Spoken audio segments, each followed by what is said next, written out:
Hello mga guys.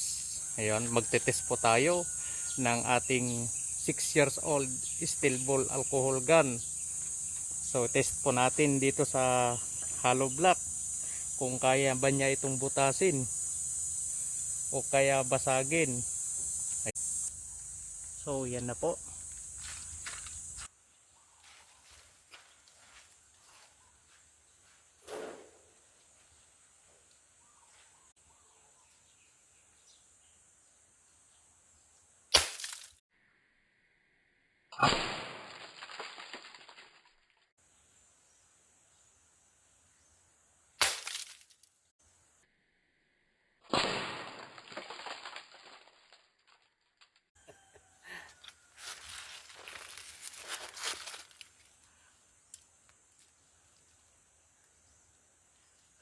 Lakas pa naman.